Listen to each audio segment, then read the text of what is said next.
Hey guys, tonight we're heading somewhere damp, windswept, and frankly delicious. You're standing at the edge of early medieval Ireland around the 9th century. The sea crashes endlessly against mossy cliffs, and the wind never quite stops trying to knock you sideways. The sky above is a quilt of thick gray clouds, stitched together with gull cries and salt. In front of you sits a stone monastery's mall, squat and round, like a hut built by someone who's seen too many winters to trust corners. A low wall of piled rocks rings the place. Inside, the scent of damp wool, beeswax, where sheep outnumber people. And the weather has 3 settings. Wet, wetter, and you probably won't survive this. But it's also a time of unexpected creativity, where men in robes whisper prayers. And then, later, write surprisingly heartfelt poems about food, and very old cheese floats through the air like a liturgy of its own. This is a time where monks live by candlelight and scribble in silence. Little oil lamp flickers by a wooden desk covered in scrap parchment.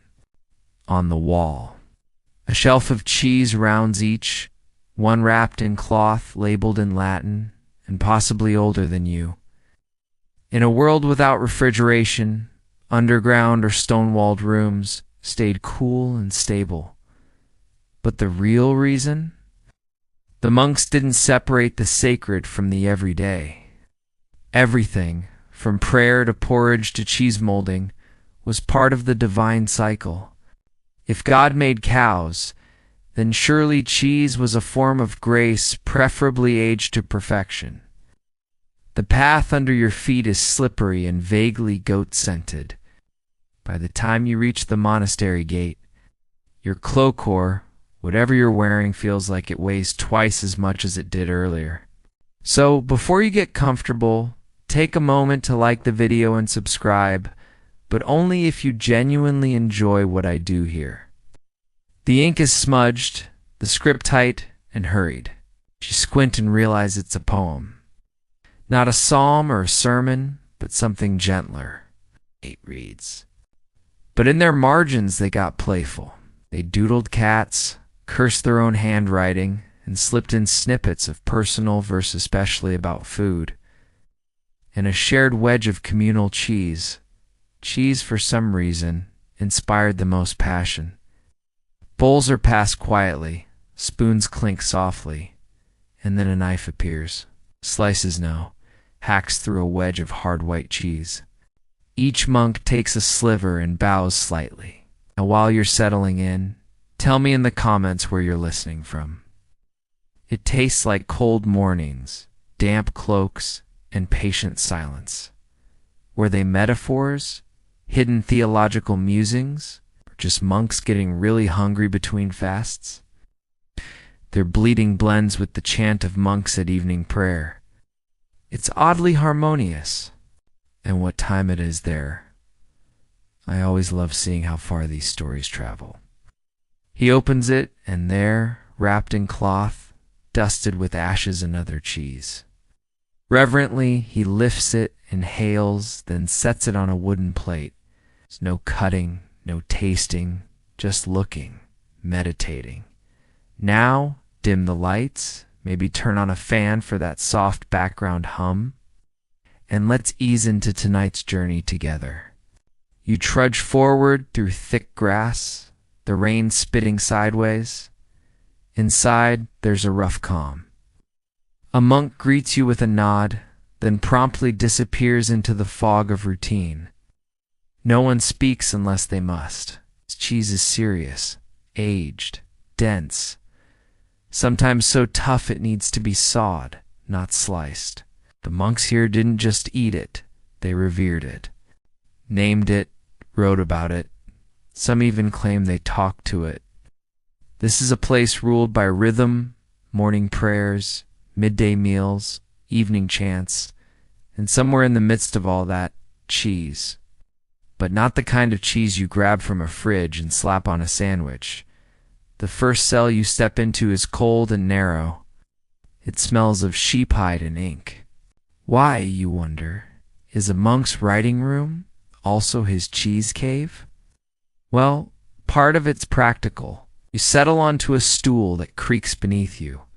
A scroll lies open, a fair white wheel soft-bloomed and still. Within thy rind lies heaven's will. That's right, a sonnet to a wheel of cheese. The monks in Ireland were famed scribes copiers of Bibles, chroniclers of saints. Historians still argue whether these cheese poems were purely humorous or masked deeper meaning. You glance outside and spot a small herd of sheep huddled in the rain. Inside, a bearded monk scribbles intently. His robe brushes your arm as he moves past to a chest tucked against the far wall. Later, you'll learn that this monk believes each wheel of cheese contains a reflection of divine balance, curd and whey, salt and thyme, body and breath. You hear a distant bell ring twice. It's the call for the evening meal, which tonight, as always, features barley bread, cabbage stew. You shuffle toward the refectory, following the scent of broth and wood smoke. Inside, long benches flank wooden tables. Ow. No one speaks.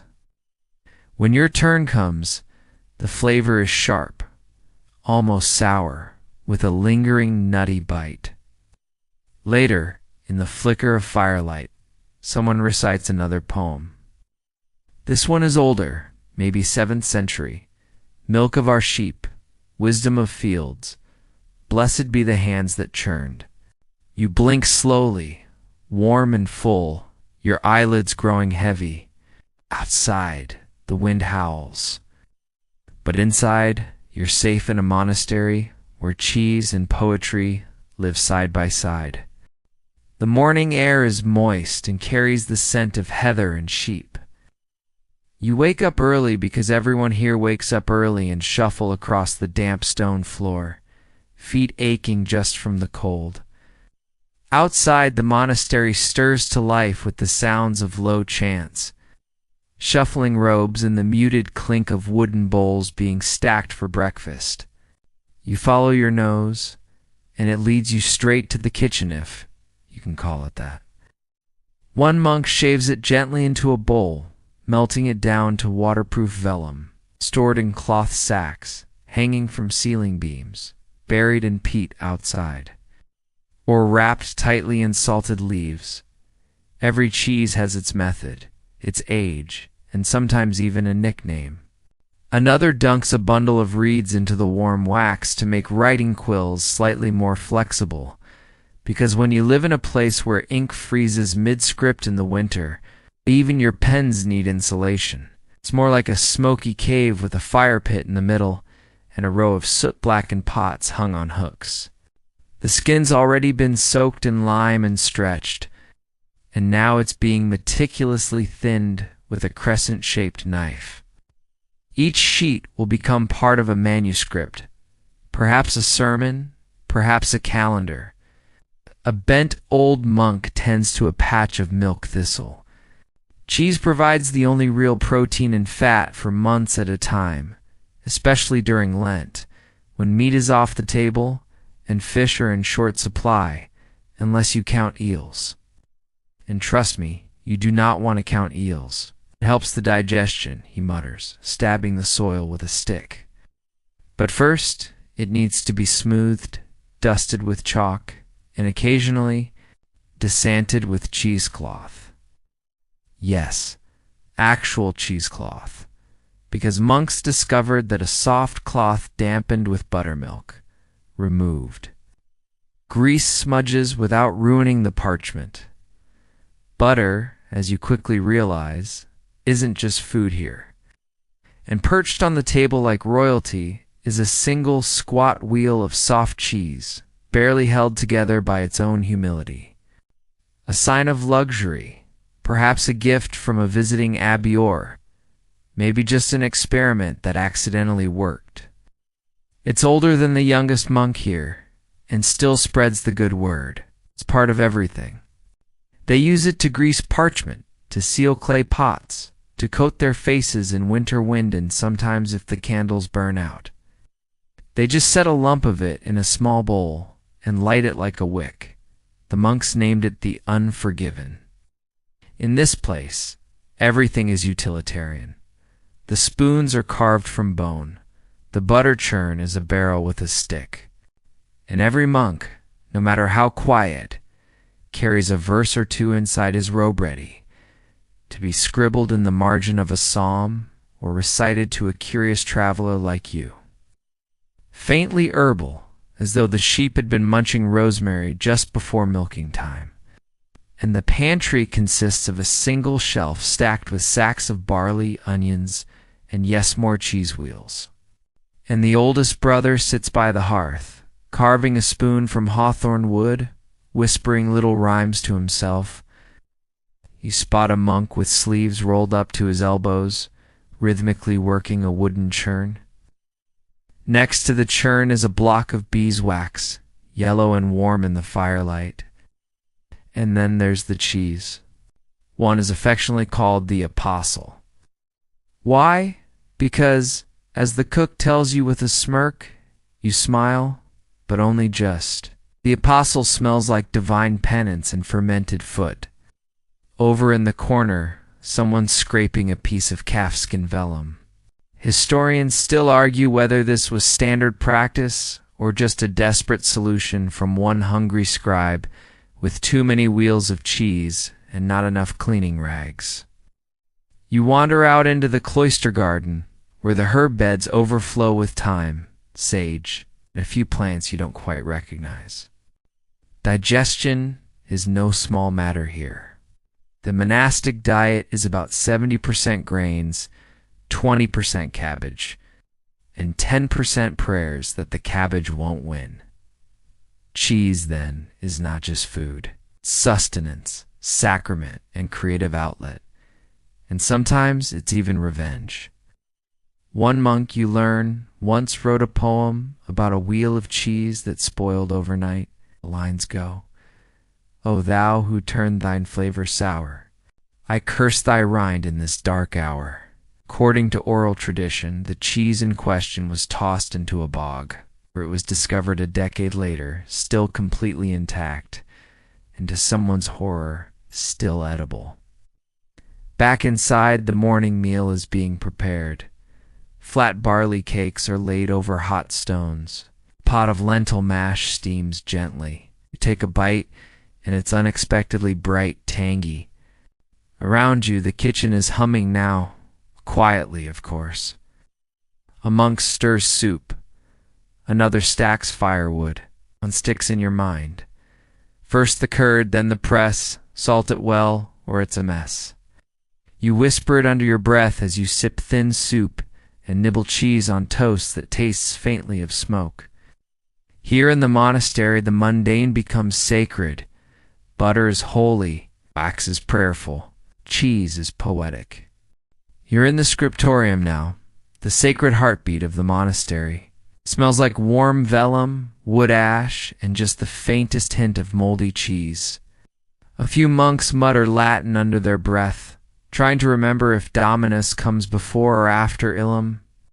You, however, are busy watching a young scribe nervously carve the title of a new manuscript. He's doing fine until his elbow nudges a nearby plate, and down it goes. Ever since, it's been kept near the scripture shelves. For protection, they say, only half joking. And that's not an insult. The mold has character. The room is quiet but not silent. Quills scratch softly across calfskin pages. He doesn't start with fanfare or rhyme. Instead, he stares at the wheel, sniffs it, then writes. The cheese hits the floor with a thud, not a splatter. It's that hard. Saints preserve us, the monk mutters, picking it up, not even cracked. Some scholars believe monks used food as a stand-in for monastic discipline. The longer it aged, the stronger it became. Others argue they were just bored and mildly lactose drunk. You later learn this cheese called Black Heel was aged so long it once deflected a small knife thrown in frustration by a novice. But to Malachi, It's a teacher, a relic, a survivor of rainstorms and rodent raids. But today, it's more than a snack or shield. Today, it's the muse.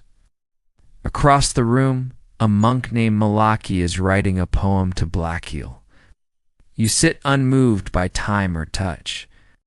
Cracked, rind-wise eye, patient hush. One monk has penned a limerick involving mold. Another's written a complex acrostic each line beginning with a letter from the Gaelic word for curds. You think, this is either the most beautiful ode to dairy you've ever heard, or a eulogy for someone who died very slowly.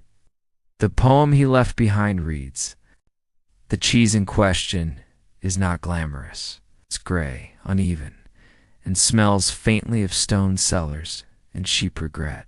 Historians still argue whether cheese poetry was meant as comic relief or genuine spiritual metaphor.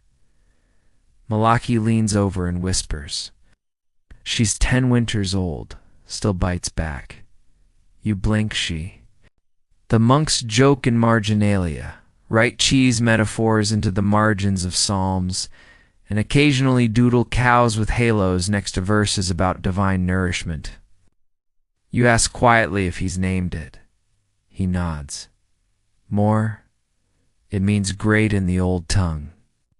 He taps the rind affectionately. And she's cranky, but fair. A mouse scurries across a beam overhead, unnoticed by all, except one very alert cat napping by the fire. You're not sure whether to laugh or genuflect. Around you, more poems emerge. Snippets, couplets, full pages.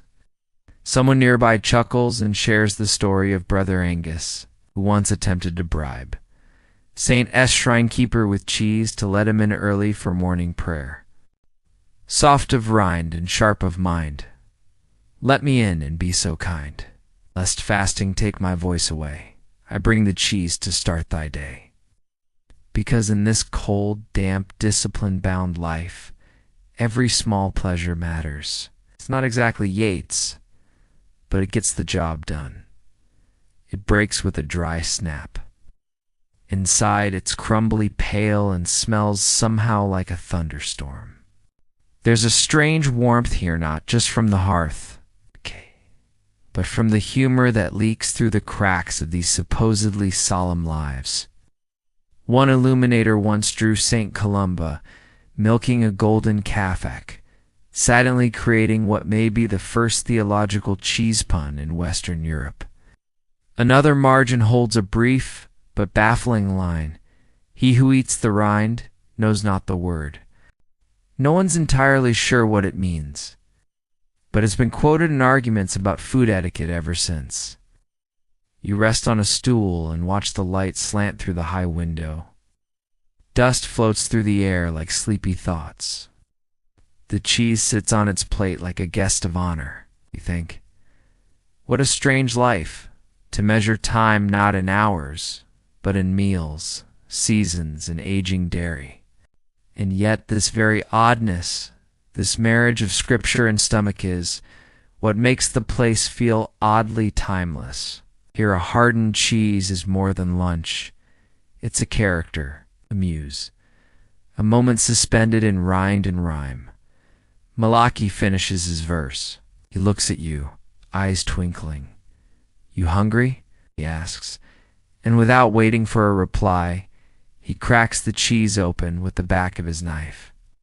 He hands you a chunk. Careful, she bites. You chew. It's sharp, dry. But behind the sting, there's something soft, like a whisper of pastures long buried under winter snow. And in that moment, it all makes sense. The poems, the reverence, the jokes scribbled in sacred texts. Even especially a cheese that can outlive your diary. Midnight in the monastery is quieter than death, but far more fragrant. You wake, or perhaps you never truly slept too. The low creak of timber and the scent of smoke curling softly through the stone walls. There's a hush in the air, broken only by the distant hoot of an owl and the occasional stomach gurgle echoing off the cloister stones. Yours, actually, definitely yours. You're not alone. A thin figure ahead of you carries a small clay lantern and walks barefoot with a purpose. You follow quietly, respectfully, and find yourself back in the kitchen. Even the holiest of monks can't pray hunger away completely. You slip from your straw-filled cot, your breath fogging in the cold, and tiptoe down the corridor like a schoolchild sneaking biscuits. The monk is already slicing something by the hearth, lit only by firelight and the lamp's soft flicker.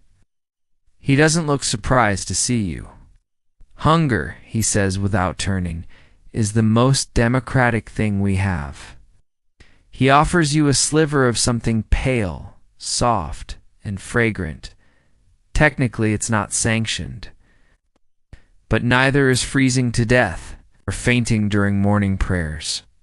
A wedge of smoked curd, smuggled from the kitchen and wrapped in linen like a relic. The ink has bled, but the words remain. He shared it only with one other monk. He was new, he says softly, and terribly homesick. I gave him cheese, and he gave me a poem. It's cheese, of course, but this one's fresh, creamy, barely older than a day or two. It tastes like warm milk and spring grass. Melts on your tongue like an apology from the universe for making life so damp and cabbage-forward. He tells you how in the dead of winter, when the oil is gone and the candles fail, the only warmth comes from a belly quietly full of bread and cheese and prayer. Some say the cheese verses were expressions of monastic melancholy. Others claim they were coded brotherhood notes. A way to express care in a world where warmth was rationed. This, you learn, is evening cheese, a secret snack made quietly outside of fast hours. The flakes drift past the small window like powdered sugar. Turns out monks are human too. You sit with him by the fire, trading silence like old coins. That one, he says, pointing to a dark wedge on the shelf, was made after we lost 3 cows. Tastes like grief. Another brighter, rounder was made the day they discovered beeswax inside an abandoned chapel. That one tastes like laughter. Then he confesses more to the fire than to youth at once. Years ago, he hoarded cheese under his sleeping mat. A novice had hidden extra slices for himself, buried in straw. When confronted, he confessed, but instead of punishment, he was asked to write a poem about it. Many kept quiet journals, cataloging each one by day and feeling like edible diaries. You ask if he still has it. He nods. On the margins, a doodle of a cheese wheel with tiny arms holding a candle reaches into the folds of his robe. It unrolls a small parchment, yellowed with age and greasy in the corners. In the still of night, when Belle has died. And what better way to rebel against suffering than to write odes to something creamy, crumbly, and blessedly silent? I find not God, but cheese beside. My brother weeps. I break my crust. You swear. Just before he vanishes around the corner, he says, keep the poem, feed him hope, and sleep, and trust. Oddly heart, oddly full. Historians still argue whether such poems were common or mere anomalies, emotional outbursts from men usually tasked with copying lines of Leviticus by candlelight. Outside, snow begins to fall. The monk offers you a second sliver. This one's smoked with peat moss, he says, smiling like he's handing you gold. And truly, it's incredible. Nutty soft, with a bit of a sting at the end, like being blessed by a particularly moody saint. As you eat, he tells you how each wheel of cheese is marked, not just by date, but by mood. He lets you in on the secret. Monks didn't always name their cheeses out loud. When entry read, "Today I fell in mud," and brother laughed. "The cheese is sharp today, but hopeful." You learn, too, that the cheese storage was once the site of a minor scandal. He did. The Lord says share, but I did not. I feared the mold, the mice, the rot. Yet when you caught me, did I cry? I merely asked, "One more to try?" It's since been copied into 3 manuscripts and is quietly quoted when someone is caught sneaking seconds. Even at midnight, the scriptorium remains dimly lit. You pass by again, seeing a lone figure hunched over a page, pen scratching slowly. You whisper to yourself, they're not just writing about cheese, they're surviving with it. Because in a place with long fasts, short summers, and nights that feel like exile, every small act of indulgence becomes a kind of worship. The monk by the fire yawns. "I must go," he says, rising. "Morning comes too soon." You nod and follow him out. Your footsteps echo softly in the halls, and so you do. Tucked in your sleeve, warmed by your body, lies a testament to quiet kindness. And cheese. The morning breaks slow and misty, as if the sun itself isn't sure it wants to get out of bed. Dew glistens on every blade of grass like the world has been glazed. Chanting drifts faintly from the chapel. A goat sneezes in the courtyard. You're heading back to your favorite place, the scriptorium. You walk beneath archways of weathered stone, rubbing the sleep from your eyes, still tasting the smoky echo of midnight cheese on your tongue. You peek through the heavy wooden door and see 3 monks hunched over a manuscript, shoulders trembling as if possessed by holy joy. But in the lower margin, beneath a particularly long passage about penance, someone has drawn, wearing what appears to be a halo, and holding a scroll in its mouth. The caption reads, "One of them wipes his eyes and points again at the page. The others lean in, more laughter. The monastery is already humming with quiet activity. We're copying the wisdom of our ancestors," he says solemnly, then breaks into a grin. "Today, something's different." There's laughter low, muffled, and quickly stifled. You approach cautiously. They're huddled around a page of an illuminated manuscript, a serious one, full of psalms and sacred teachings, monastic orders. It considers it his duty to keep spirits high when the ink freezes and the vellum curls from the damp. The caption? One glances up and blushes as you approach his page. It is filled not with scripture, but with shaky lines of poetry.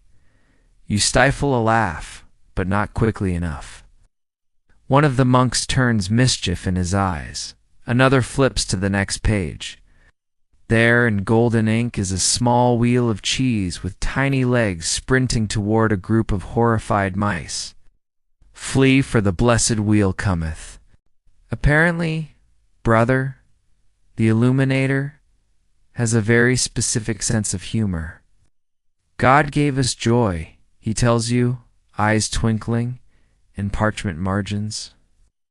Historians still argue whether these playful drawings were tolerated by abbots or snuck in under their noses. Some manuscripts were later scraped clean to remove the humor, others preserved as examples of divinely inspired nonsense. Either way, there remain fragments of humanity pressed between holy lines. Cheese was the highlight of many meals, sometimes the only indulgence allowed. In some cases, they even composed mock sermons, homilies, about cheese that parodied the actual structure of their religious services. It wasn't just nourishment. It was a moment of softness, of texture, of variation. It wasn't just drawings either. Monks sometimes added little footnotes like "today," but literal foot-shaped symbols beside amusing lines or favorite verses. One margin reads, "Note, do not confuse blessed with blistered. As in last week SM, the cheese was not holy." They spent hours copying the most sacred texts, often by frozen fingers in flickering candlelight. "Balance," he mutters, tongue between his teeth. It's a place where humanity leaks through the ink, where joy slips into prayer, and even the margins tell stories. You must honor the absurd as well as the sacred. The rhythm helps digestion, he says with a grin, but they also understood the value of laughter, of lightness, of cheese legs and monastic cows. Monks file out of the scriptorium, quietly, heads bowed. Apparently a vocal mix-up during Mass had led to the congregation singing praises to a blistered curd, a moment remembered for centuries in ink and giggles. You wander toward the back of the room, where younger novices are copying texts with immense concentration. Curd of dawn, pale ghost of cow, you sit on plate with silent vow. You do not melt, you do not weep. You age like monks who barely sleep. You nod solemnly. That's quite beautiful. He beams. I wrote it while fasting. I was thinking of ... well, cheese. Of course he was. Food, after all, was often on their minds. Their routines were strict and the diet unchanging, so naturally they wrote about it. They joked, they sighed, they doodled. One famous example begins, "Brothers, let us meditate on the firmness of rind and the pliability of heart." It was supposedly delivered as a jest on the feast day of Saint Gobnate, the patroness of bees and curiously airy maids. You sit again in your favorite corner, watching the dust swirl lazily in the morning sunbeam. Marvel at how these men balanced reverence and playfulness. One monk confesses to you between pages that sometimes, when the abbey is too still and the work too solemn, he slips cheese between two psalms and eats it mid-copy. Nearby, brother is finishing a border illustration of a tiny cheese wheel chasing a cat. And you realize the scriptorium isn't just a room where books are made. Outside, the wind is picking up again. Cloister bells begin their noonday ring. One leaves behind a sheet of parchment on his desk. You glance at it. A new verse, still wet with ink. "Let my soul be not like curdled milk, but smooth as cheese and soft as silk. For even Christ did dine and sup with bread and friends in one shared cup." You let the words settle into you, warm and filling, like soup on a rainy day. Then you rise carefully and follow the scent of barley and cheese to lunch. Rain again. Of course it's raining. It always is thin, persistent, and somehow managing to get inside your sleeves. The clouds sit low over the monastery like a wool blanket someone forgot to shake out. And every surface feels damp, even the cheese. You're trudging toward the storehouse today, led by a novice monk with muddy sandals and a nervous look in his eyes. "It's about the roof," he mutters, "and the rot." Ah, yes, cheese and rot. Others have grown fur coats of mold and hues that should never grace dairy. "Saints forgive us," he says. "This one smells like regret." Story as old as time, and especially old when stored under leaking thatch. But lately it's been losing the battle on both fronts.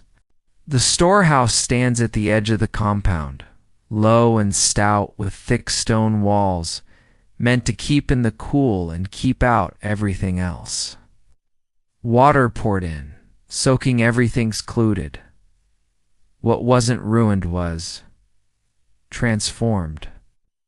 Several wheels have swelled like sponges. One has literally collapsed in on itself like a dying star of curd. Inside, the damage is undeniable. The shelves once lined with neatly stacked rounds wrapped in linen are in chaos.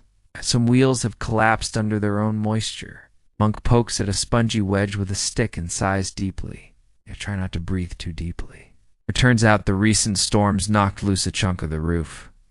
A moment of spiritual and dairy-based chaos ensued.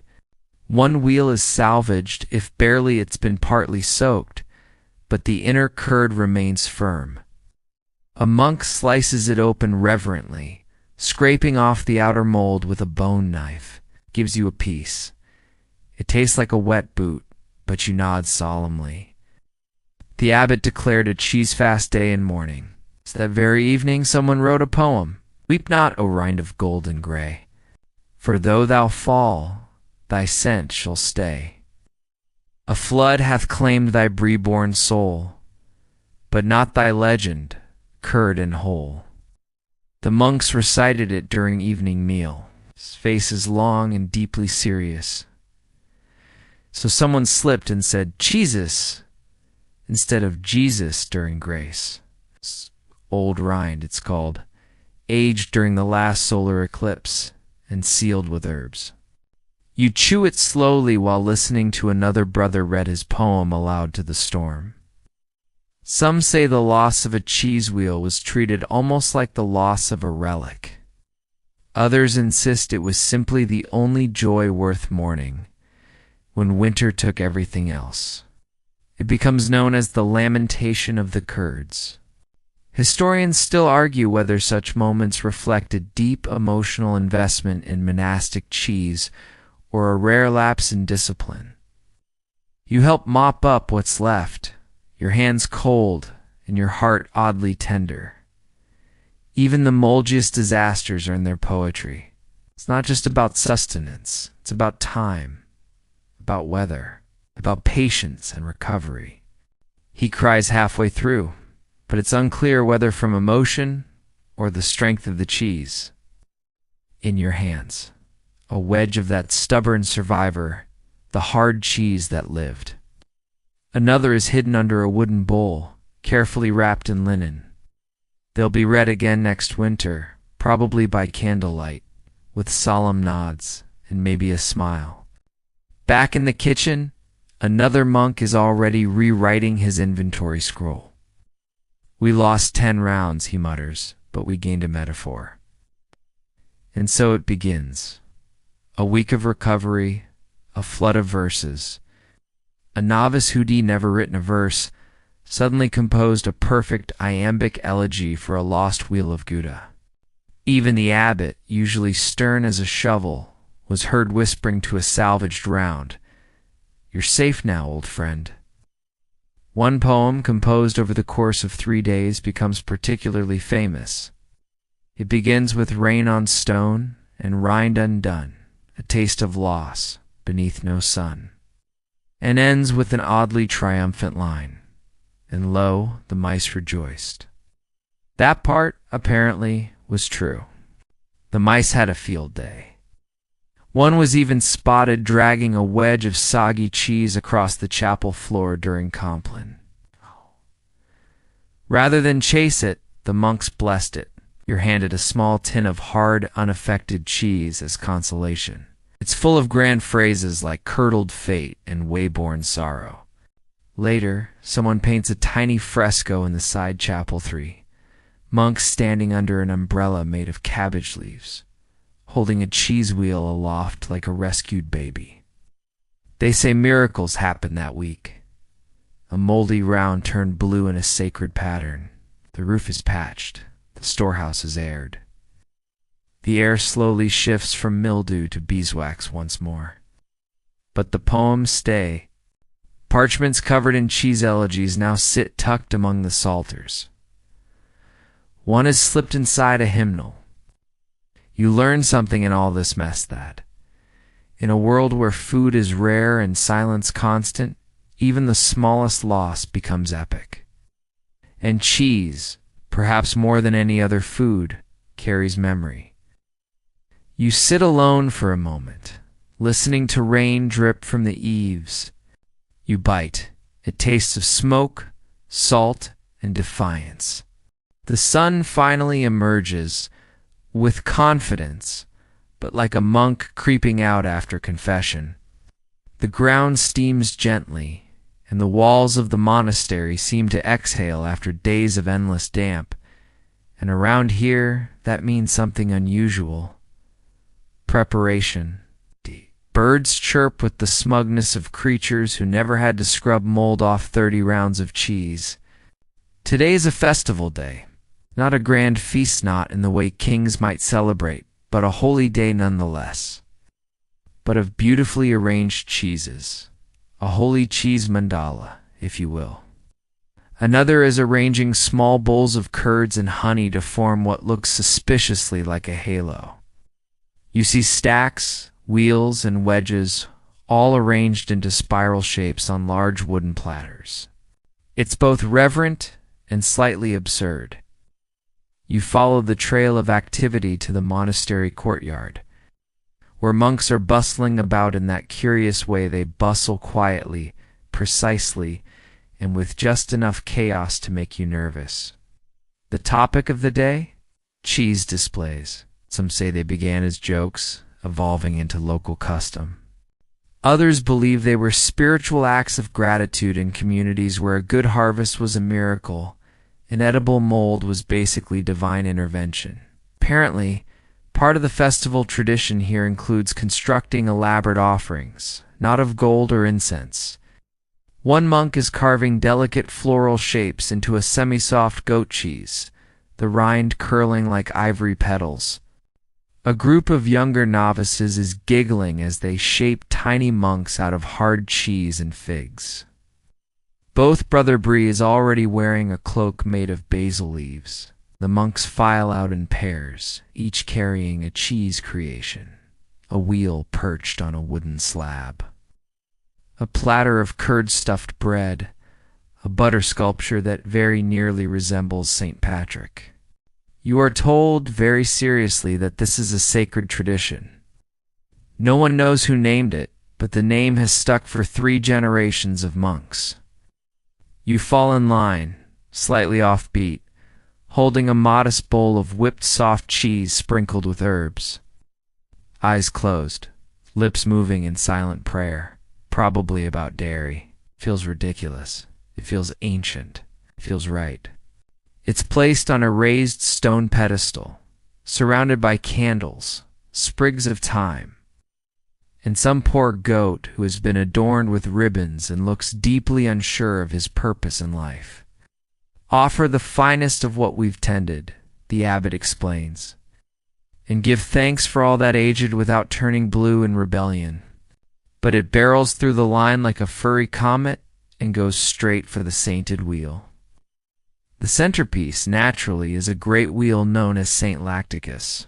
Historians still argue whether such cheese-centric rituals were widespread or unique to certain abbeys. You linger near the scriptorium door and overhear the monks composing a new hymn. Praise be to Rind, aged long and true, whose firmness guides, whose flavor grew. The dog is named Brother Barkus, and promptly given a piece of cheese in a nap spot by the fire, a wheel of joy, in thee we trust, until our bones return to dust. And sometimes those rituals involve arranging cheese in a spiral and watching a random dog achieve sainthood. Is it parody? Devotion? You don't ask. Midway through the afternoon, a procession forms. They march slowly around the cloister, chanting a low and vaguely hummed melody. At the head of the line, Brother carries St. Lacticus like a relic. And then it happens. A dog, nobody's dog, darts into the courtyard. Where it came from, no one knows. Monks scatter. Someone yells no. Another yells, bless it first.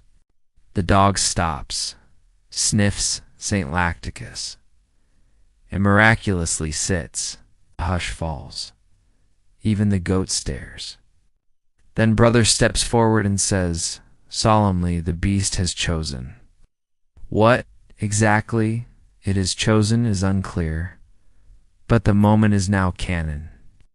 A novice writes a poem that very evening. He came not with bark, but with grace. The rind he sniffed, the wheel embraced. And thus we knew, through fur and fate, our offering the Lord did rate. Later, while sipping a bowl of warm milk and nibbling a celebratory wedge of sharp cheddar, you reflect on this odd, beautiful ceremony. The reverence, the silliness, the way devotion here is wrapped in food, prayer, and quiet laughter. Because when the world is cold, damp, and built of stone, you need rituals that feel warm. You go to bed with your stomach full and your heart strangely light. Outside, the goat still wears its ribbon. Inside, St. Lacticus rests safely on its pedestal, untouched, unbitten, and wholly adored. You wake the next morning to an unexpected silence, the kind that comes not from absence, but from anticipation. Something's different. You feel it in the way the birds hesitate to sing, and how the hallway torches have already been lit despite the rising sun. Instead, you find monks clustered around the notice wall, murmuring, "It's poetry day." A parchment is pinned there with a scrap of twine and a wax seal bearing the abbeyess symbol, a round cheese with 7 spokes, like a wheel of flavor-based destiny. Even the cat by the fire looks vaguely alert, which is saying something. You wander into the refectory, expecting the usual barley mash and hard bread. A novice leans toward you and whispers, wide-eyed. You blink. Again. The room quiets, parchments flutter. Somewhere, a monk sighs, as if preparing to birth an epic, a poetry contest. The subject, as always, is cheese, but the format rotates. Sometimes haiku, sometimes allegorical verse. Once, disastrously, limericks. He nods, as if it had a soul. But this time, it's the competition. Finally, the poems begin to arrive, one by one, gently placed in a basket made of woven reeds and old butter wrappers, apparently twice a year. The abbey holds what it calls the curd quill. Today's theme, the life of a cheese wheel. You are somehow volunteered to judge. The participants retreat to their corners, scrolls and quills in hand, eyes full of purpose. Hours pass. You sip weak tea, sample some leftover St. Lacticus, and try not to look too judgmental. You read the first aloud to a panel of 3 elders and a sleepy goat. Born in fire, shaped in mold, I dreamed of cellars damp and cold. A novice begins to harmonize. Before long, 3 monks are performing it with handbells. The panel nods. Strong imagery, someone whispers. Some suggest they acted as safe outlets for emotional expression in an otherwise rigid environment. Others think they were quiet revolutions, ways for younger monks to speak freely under the veil of dairy allegory. Still they sliced. I grew wise, I grew alone, until they cracked my outer stone. The goat sneezes. The next poem is shorter, but hits hard. They turned me day by day. He stands, unrolling a scroll so long it brushes the stone floor. He clears his throat dramatically and begins, never knowing what I heard them pray. You're not crying. You're just lactose sensitive. Another piece arrives, written entirely in the style of a Gregorian chant. O Rhine divine, thou circle round, there are storms. Where's betrayal by a careless novice who nearly drops him? There is reconciliation in the root cellar. There is even a brief romance with a block of salted butter. On straw bed thy throne is found. It's so melodic that someone starts humming. Historians still argue whether monastic contests like this were merely entertainment or served deeper functions. One monk, trying something new, presents a dramatic monologue from the perspective of a wheel of brie who was abandoned too early in the aging room. It ends with, "I was not soft, I was unripe." It's the medium through which hearts speak, quietly, humorously, with a hint of mold and a lot of soul. Yet still they judged. It's received with thunderous, if whispered, applause. But it's Brother Malachias, him again, who steals the show. I was milk once, pure, aimless, warm. Then came the churn. What follows is a sweeping epic chronicling the journey from dairy innocence to crumbly maturity. Through the trials of salt, press, darkness, and ultimately acceptance, you are riveted. It ends with, "So eat me now, if thou must, for I have lived. I have crust." And what is man if not the same? A rind, a heart, a passing name? Silence. Then wild applause by monastic standards. Two monks actually clap. Malachi bows, modest as ever, though his eyes twinkle like someone who definitely knows he's won. He's awarded a fresh wheel of goat cheese wrapped in linen and a sprig of rosemary, names it Epiphany.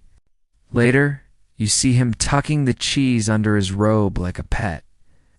As the day fades into candlelight and the last of the scrolls are rolled up for the archives, you find yourself sitting by the fire, thinking about the poetry that filled the stone walls today. It wasn't just cheese, it was identity, reflection, laughter, and maybe even grace.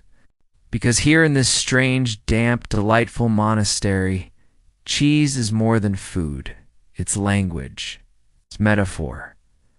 And somewhere in the darkness of the corridor, Brother Barkus the dog sighs contentedly.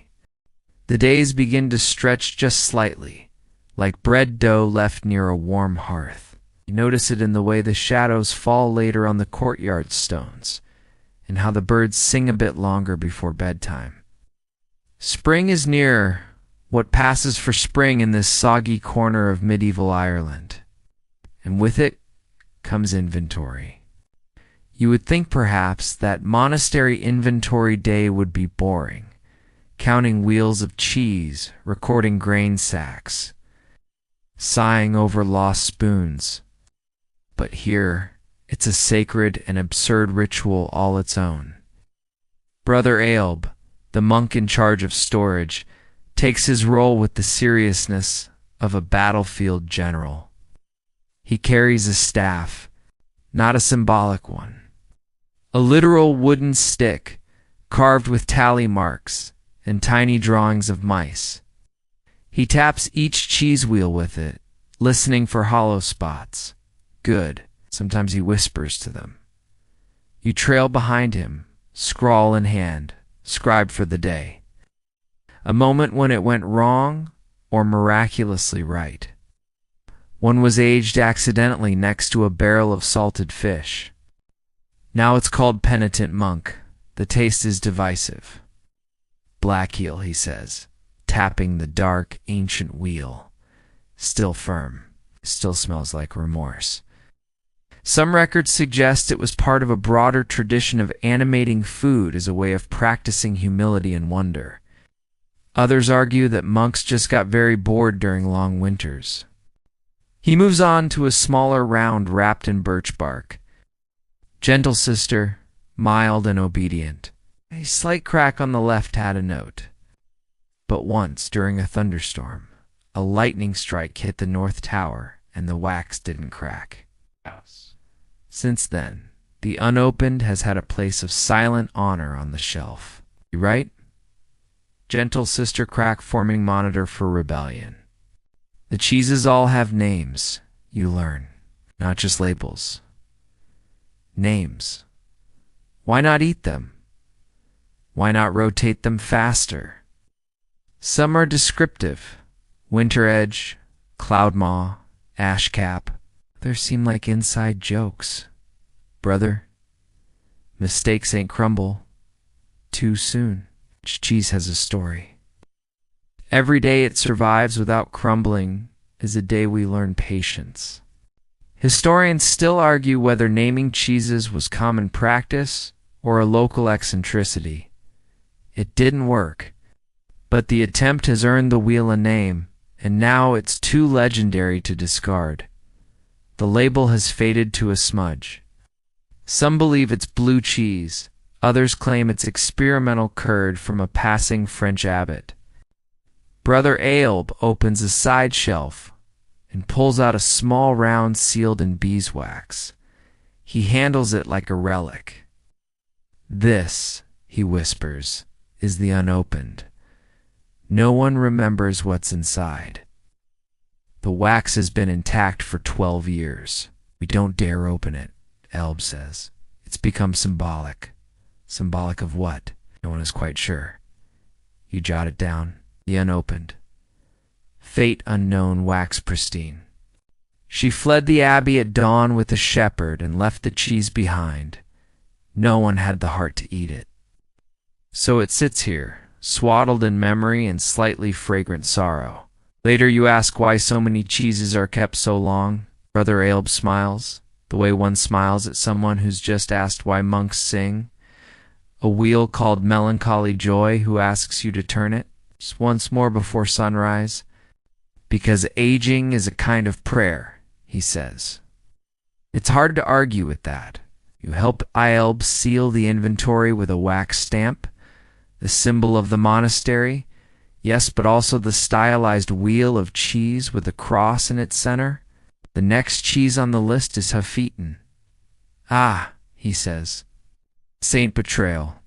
Turns out someone, probably a novice, snuck a bite last week and tried to patch the rind with mashed beans.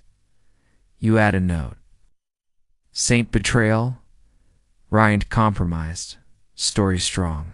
At the very bottom of the shelf, you spot something wrapped not in linen or wax, but in embroidered silk. What's this one? You ask. Brother Aelb hesitates. That is the wedding cheese.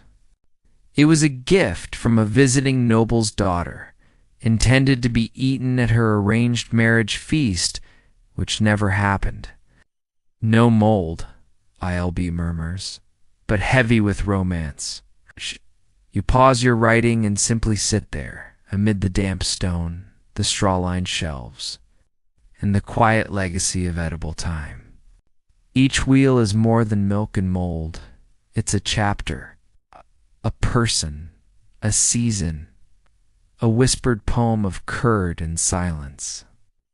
As the day ends, the scroll now filled with tiny notes and poetic notations, he smiles at the parchment. May all who eat remember. And you do. That night you dream of cheese with faces, rinds that speak in riddles. A wheel called Melancholy Joy who asks you to turn it just once more before sunrise. Morning brings fog thick enough to chew. Mist clings to every branch and cloister wall, swirling like butter in a bowl of porridge. You wrap your robe tighter and follow the sound of singing, not chanting, not hymns, actual singing. You trace it to the far garden where a ring of monks stands among early green shoots and damp patches of mud, arms raised toward the cloudy sky. They're singing a song in Old Irish full of rolling vowels and words that sound like water falling over moss. You step closer, unsure if you're interrupting something sacred or deeply strange. Brother sees you and waves. Ah, good. You're just in time for the curdling prayer. You blink. Curdling prayer. You nod solemnly. To bless the milk before the morning cheese is made. You wouldn't want a cursed curd, would you? Fair point. You join the circle as they continue their lilting chant. The words roughly translated go something like, O milk of mercy, do not split with rage. Turn slow, turn sweet, through night and age. Up not the rennet, run too wild, but set as faith, both meek and mild. It's oddly moving. The fog, the warmth of voices, the idea that even dairy can be coaxed gently into sanctity. Some believe early Christian monks borrowed and reshaped older pagan agricultural rites, turning once earthbound practices into quiet blessings for livestock, crops, and yes, even cheese. Historians still argue whether such rituals were common, especially in Irish monastic life. You approach the vat, feeling the humid warmth rise into your face. After the final verse, the monks bow their heads. You sip. It tastes like milk that remembers something older, like it's halfway between beast and bread. One carries a pail of fresh milk like a sacred vessel, stepping carefully over the muddy path toward the cheese hut. It's not punishment, exactly, but certainly not a party. You follow, naturally. Inside this small stone building, steam curls from a copper cauldron suspended over a fire, and even the rare honey-washed wedge that only appears for feast days. A second monk short, silent, entirely focused, stirs, slowly with a long-handled ladle. The milk is thickening, beginning its transformation. This is where it all starts. Rennet, patience, temperature. This time, a little tune of his own making. The cheese master doesn't speak. Steady gestures. The whey runs clear, dripping gently into a pail below. It smells faintly of grass and candle smoke. He dips a cup into the curdled surface and holds it out. Today, whispers brother beside you, we make soft cheese for fasting days. Gentle, humble, nothing too joyful. Because yes, cheese is categorized here not just by texture or mold, but by mood. Fasting cheese is low in salt, modest in flavor, and never sharp. It is the cheese equivalent of a whisper. Later in the week for celebration, they'll make the louder cheeses. Smoked rounds, ash-rolled logs, but for now, soft, quiet cheese. Reflective cheese, not dramatic spells, just soft lines like, some wheels are marked with tiny impressions fingerprints, soft crosses, floral symbols pressed in with carved sticks. The older cheeses sit in meditative silence. They've been here weeks, some months. Silent monks in dairy form, waiting patiently to become themselves. Each one holds its own memory, its own prayer. You help pour the curdled mass into cloth-lined molds. As the curds settle, brother begins humming again. Turn, little cheese, turn in your sleep. What secrets of cows and rain do you keep? You chuckle, he grins. It helps the setting, he says. Cheese listens, not religious in the usual sense, but sacred in that quiet, lived-in way. Like how a grandmother touches dough before baking or a child tucks in a favorite toy. You don't question it. You spend the rest of the morning learning how to wrap the molded curds in cloth and set them on wooden shelves to rest. One round bears a spiral that means according to grace through time. Another is stamped with a tiny goat. That one bites, he explains, then adds, the goat, not the cheese, usually. And every now and then, someone recites a blessing, not aloud, but whispered over the curds as they turn them. Set well. Age kindly. Be worth the waiting. There's something holy about it. Because in this monastery, cheese isn't made, it's guided. You help carry a new tray of soft wheels into the cellar, where the air is cool and spiced with old rinds. As you set down the new batch, you realize you've stopped thinking of them as food. They're characters now. Before leaving, you place a hand on one. It's still warm, you whisper. Sleep well. And you mean it. The next morning, the monastery buzzes with a different sort of energy, not solemn, not even reverent, but ...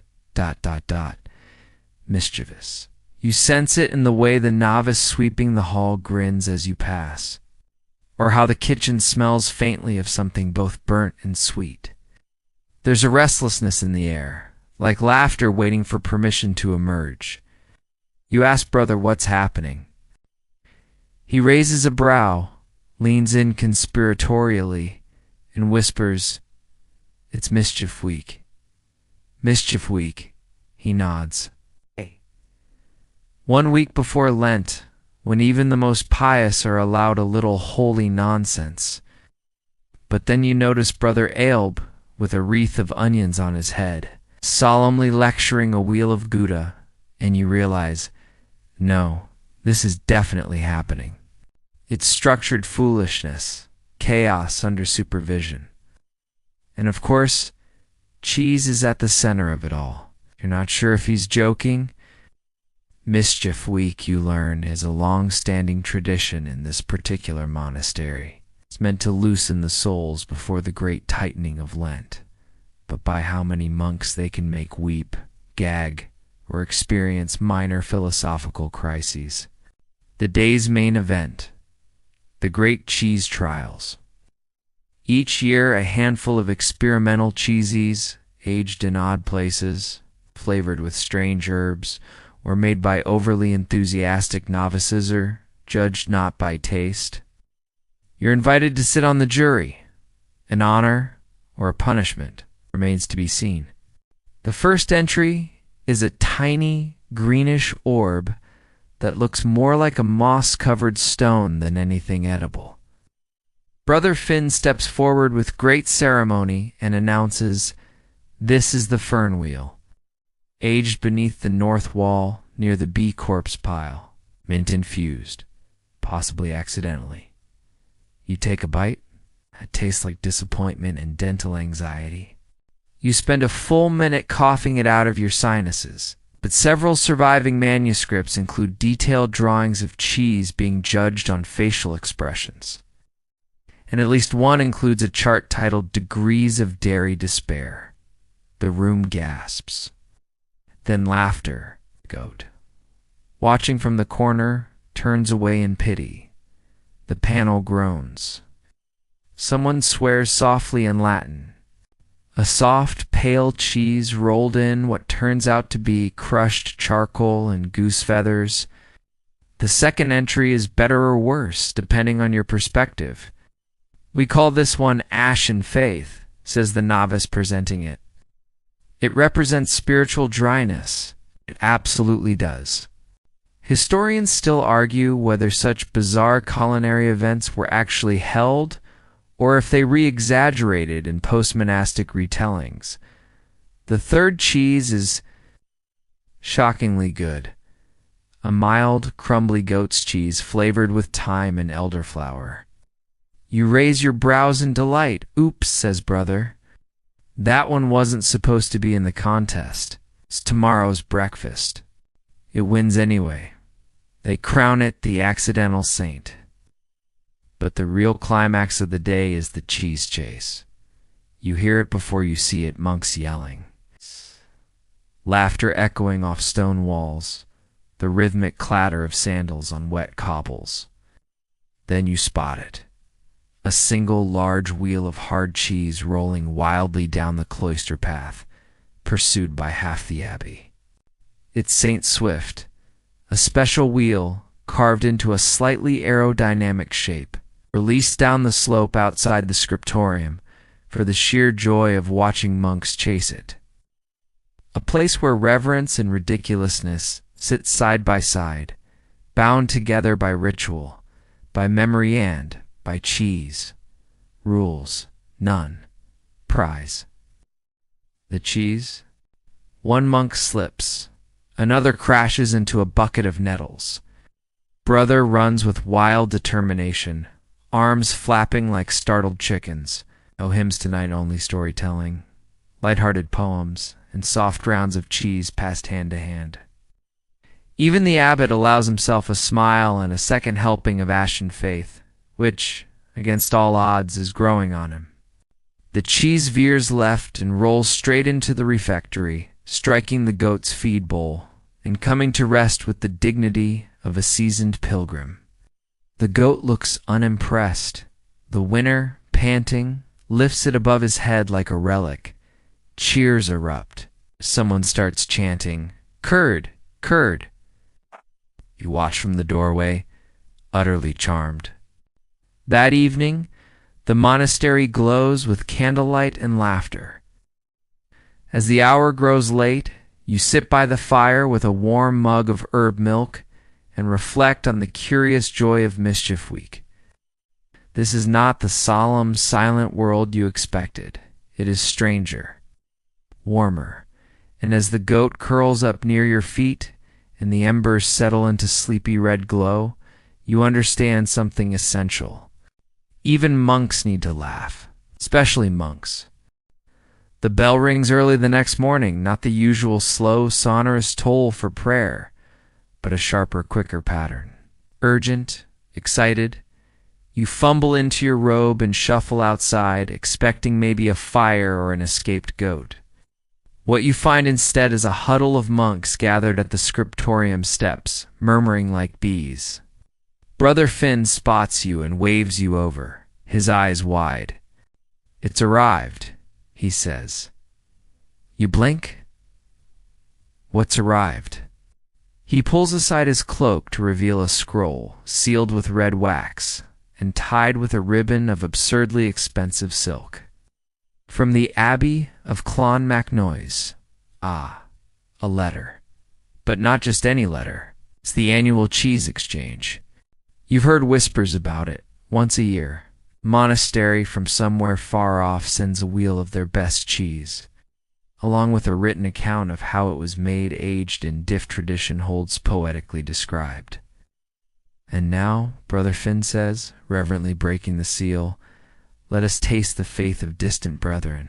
The scroll is unrolled. Monks lean in. You read aloud. We send you the cowherd-esque devotion born of rain-rich grass and late summer milk, pressed beneath linen and stars and turned weekly by candlelight.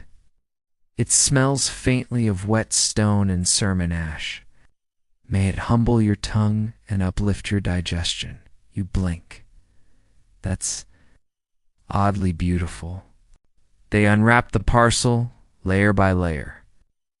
Inside rests a wheel the color of golden parchment, wax-sealed and scored with a faint spiral. The smell, when released, is earthy and complex like morning moss, hay, and faint echoes of old songbooks. The monks fall into immediate debate. Nutty, says one. Sharp as a bishop, says another. Like chewing on philosophy, says a third, reverently. Tasting begins. Small slices, distributed with care, chewed slowly as though decoding scripture. The verdict transcendent. They settle on a rare one. A hard-aged sheep S-milk wheel, smoked over alder wood, and infused with crushed juniper berries. We must respond, says Brother Malachi, rising with the urgency of a prophet. A fourth tries to sneak in a limerick and is bodily ejected. And so begins the monastery's grandest cheese-making effort of the year, crafting a worthy reply. The cheese chosen must be symbolic. It must be uniquely theirs. It must taste of wind and peat and fog and forgiveness. It bears the flavor of distant bells and forgotten roads. May it linger kindly on your tongue and briefly confuse your soul. He wears the cheese like a sacred relic, strapped across his back in a wooden case, guarded like a holy bone fragment. It's called Pilgrim's Pause. You help prepare it, brushing the rind gently with herb oil, binding it in a linen soaked in apple cider vinegar, and pressing a stamped cross into its center. As it dries, the poets get to work. Some scrolls suggest rivalries formed. One abbey famously retaliated with a cheese so strong it knocked out a visiting prior. Others speak of deep friendships sparked over aged cheddar and shared devotion. In every poem describing taste, a human voice reaching across silence. Three monks immediately locked themselves in the scriptorium to compose the accompanying letter. One from an Italian abbey describes a cheese aged beneath the choir loft, infused with regret and rosemary. Another from a desert monastery describes a camel milk cheese wrapped in palm leaves and buried for a fortnight to absorb the mystery of the earth. The final version reads, "We return your kindness with pilgrim's pause, shaped by storm, silence, and the stubbornness of sheep." Perfect. It is wrapped, sealed, and sent with a novice traveling south. Historians still argue whether these intermonastic exchanges were symbolic diplomacy, flavor experimentation, or simply the most ancient form of pen-palling. Back at your monastery, the exchange is celebrated with readings of past scrolls from distant places. They're read aloud like bedtime stories. The monks sit in a half-circle, cups of warm curdled milk in hand, eyes dreamy. You listen to tales of flavors you may never taste, places you'll never go, and somehow you feel you've touched them all. Because in every wheel, there's a geography, in every rind a season. And that night, as you pass the storage room, you stop by the newest creation. Pilgrim's Pause sits quietly on its shelf, waiting to be carried into someone else's world. You whisper, "Travel well," and walk on, warmed. You wake to the faint scent of pine smoke in time. It trails under your door like a ghost made of herbs, and you know without needing to be told that today is the feast of Saint. Not the most famous of saints. She's not the dragon slayer type. No miracles involving fountains of wine or flaming swords. Her legend, whispered mostly in small, damp monasteries like this one, is quieter. She wept for lost cattle. That's it. That's her whole story. She prayed during a long famine, cried over missing cows, and offered up her last wheel of cheese to the hungry. The cows came back. Some say angels led them. Naturally, this makes her the patron saint of cheese loss and recovery. And her feast day is celebrated in exactly one way, by sacrificing one perfect cheese to the woods. You follow the monks out past the cloister wall into the edge of the forest, where a smooth stone altar massy, and older than anyone remembers, awaits its yearly guest.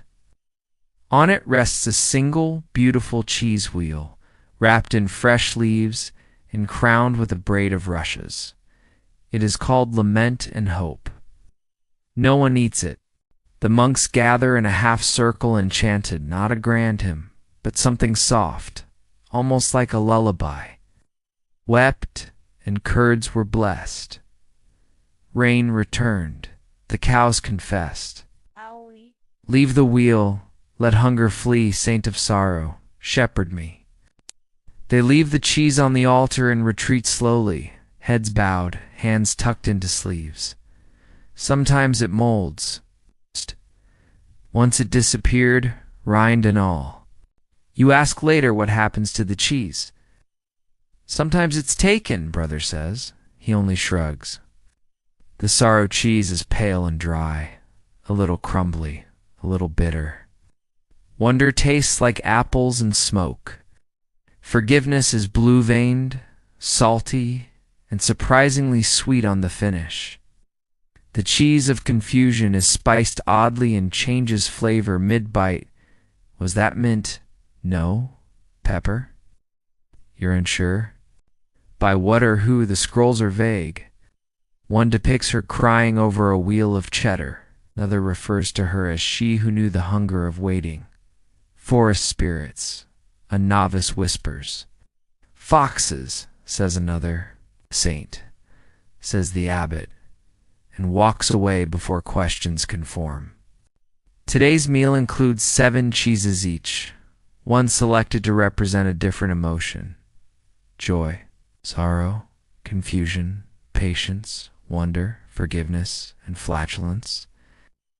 One is a dramatic monologue from the cheese left in the forest. Back inside, the refectory is warm and buzzing. Last one's a crowd favorite. Brother Malaki grins. You taste each one slowly. The cheese of joy is soft and airy, flecked with wild herbs. The altar still stands, the cheese untouched. A single raven sits nearby, watching you like a scholar judging a first draft. The cheese of patience is aged to near fossil status, hard as faith and just as slow to reveal itself. Flatulence needs no explanation. You feel it immediately. Historians still argue whether saint ever existed, or whether she was invented entirely by monks desperate for a gentle feast during the bleak months. Whatever the truth, her story persists. After the meal, poems are shared, each written to the spirit of Saint Jose. Not for taste but trust, I lie among the cedar dust. May wolves pass gently, may rain be kind. My rind is firm, my purpose divined. Another monk recites his piece from memory with your cloak of curds. Pray for us in dairy words. Everyone laughs. Even the abbot smiles. Later you wander alone to the edge of the woods. You'll bow slightly, not to the bird, but to the moment. Then return inside, where warm bread waits. Someone has already begun composing a new hymn. Saint Bounty in B-flat. You hum along, because even in sorrow there's flavor, and even in waiting there's faith. The days pass in a hush, like footsteps in deep snow, even though there's no snow. Just the constant drizzle that makes everything smell like damp wool and holy intentions. The monastery has entered its quiet season, the stretch between festivals, for planting, after mischief, and just before the rains get serious. But while others pray or copy manuscripts, you're invited into a different kind of monastery chamber, one not mentioned in the usual scrolls. Brother calls it the archive of tastes. It sounds like a pantry. It is not, something ancient. He leads you down a narrow stairwell behind the kitchen spiraling. Torchlit, oddly warm-and opens a heavy wooden door into a low-ceilinged room that smells of beeswax, fennel, and something sharper.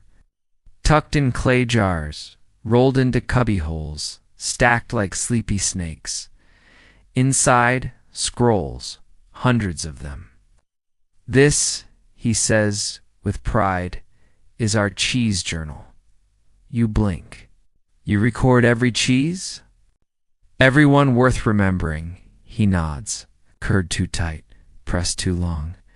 We call it the loud regret. The good, the awful, the accidental miracles, even the ones that exploded. You pause. Exploded? He gestures toward a scorched patch on the wall. He hands you a scroll from a jar labeled Spring, Year of the Itchy Goat. Salted twice by mistake, aged behind the chimney. Tasted like fury and rosemary, paired well with silent repentance. You unroll it carefully. In delicate script, it reads, made by Brother Donnell during a fit of righteous frustration. Can't stop reading. Gentry's a miniature story. Wheel left in scriptorium too long. Absorbed scent of ink and sandalwood. Surprisingly poetic flavor. Served with quills at breakfast. Soft cheese made during thunderstorm. Rumored to be cursed, devoured anyway. Dreams that night were vivid. Not just what we made, but who we were when we made it. Some scrolls even include marginalia little notes from monks. Never again. Why does this taste like wet arguments? And even by emotion evoked. But a few rogue historians argue that cheese journals were a vital part of monastic Alaja, place where spiritual reflection and bodily sensation overlapped. Lovely with boiled parsnips.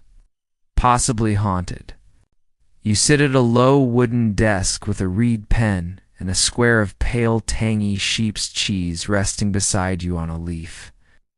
Historians rarely mention these archives if they knew they existed. Some modern scholars dismiss such records as apocryphal or confuse them with medicinal herb ledgers. It tastes like overhearing someone sing when they thought they were alone. Brother seems to agree. We eat to remember, he says, scanning a page titled Ashwheel, tasted like final exams. He shows you the index. It's enormous. Reminded me of the moment just before a poem arrives. There are sections by mood, by accident. One scroll is simply labeled "The Cheese That Made Brother Cry." You don't ask? Later, you're invited to contribute your own tasting notes. You chew. You pause. Tastes like fog and old paper, you write. But it was recorded just in case. Cheese tasted on a gray Thursday, slightly sour. It's unexpectedly tender. You hand it over. Brother smiles and slides it into the section titled Cheeses of Quiet Insight. Before you leave, he points to a single sealed scroll tied in gold thread. What's that one? He lowers his voice. The untasted cheese? A metaphor. No, he says, we never found it.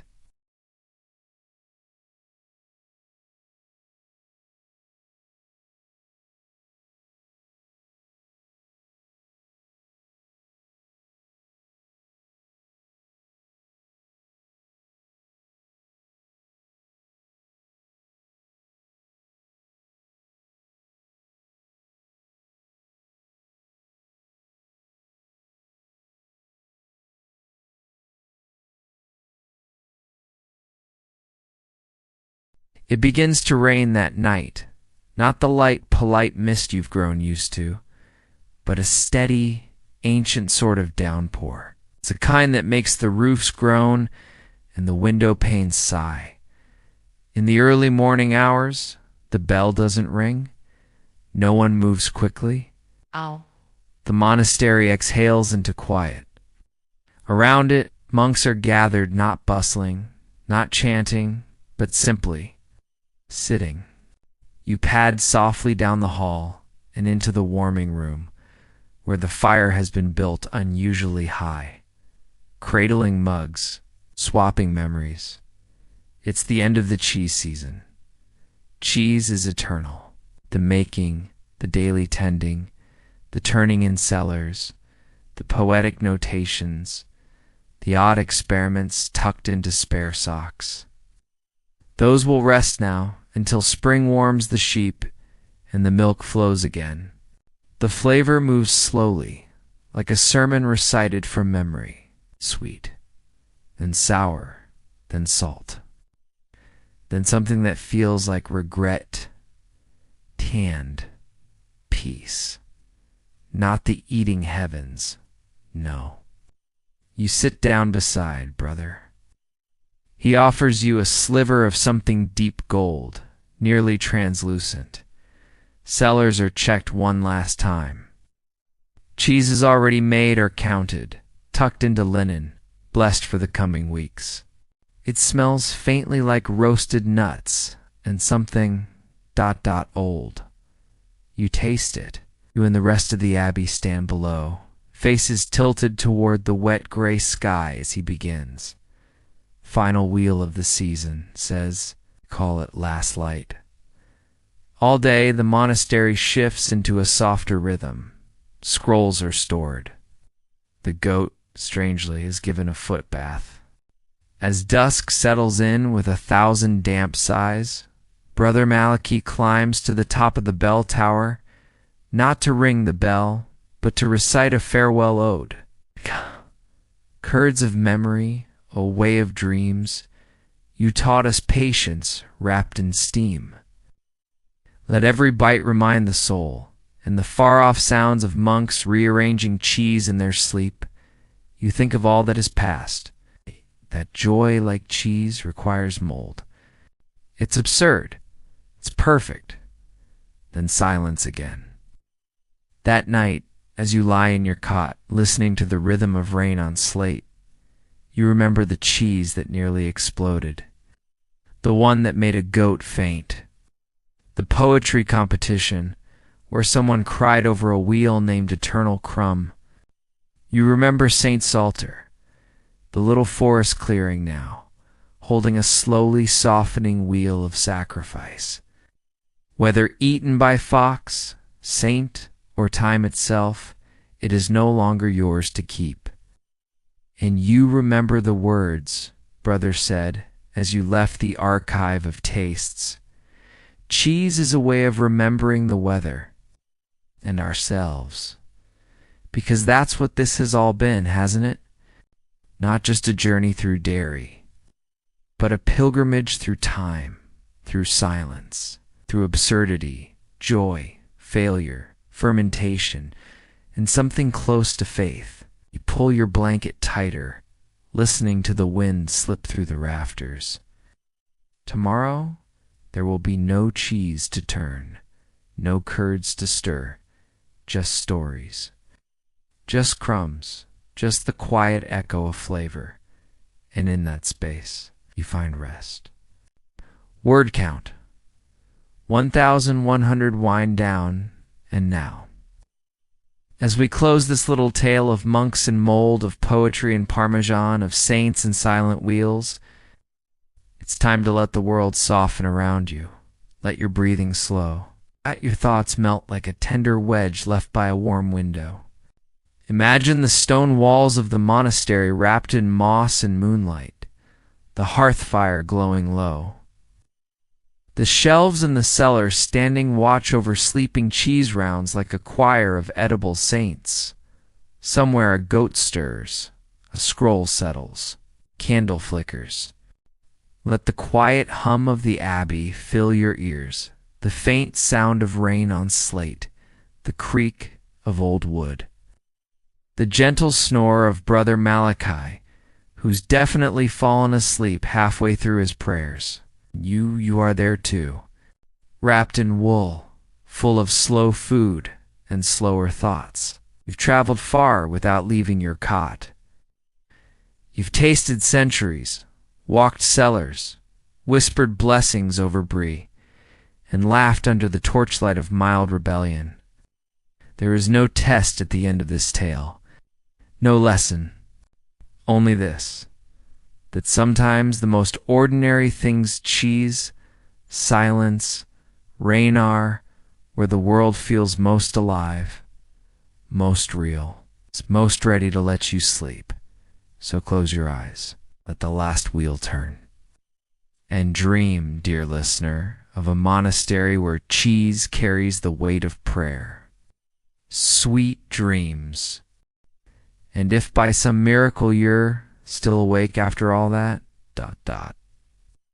Thank you, truly, for staying with me until the very end. If this story helped you relax, drift off, or even just made you smile at the idea of a cheese named St. Crumble, I'd be grateful for a like, a share, or even a quiet little comment telling me where you're listening from and what time it is where you are. I really do read them. And if you haven't already, go ahead and subscribe only if you genuinely enjoy these sleepy little wanderings through time.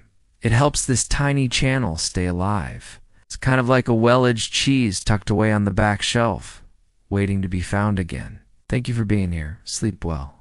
Dream deeper. And may your pillow be as soft as a monk's midwinter curd. Good night.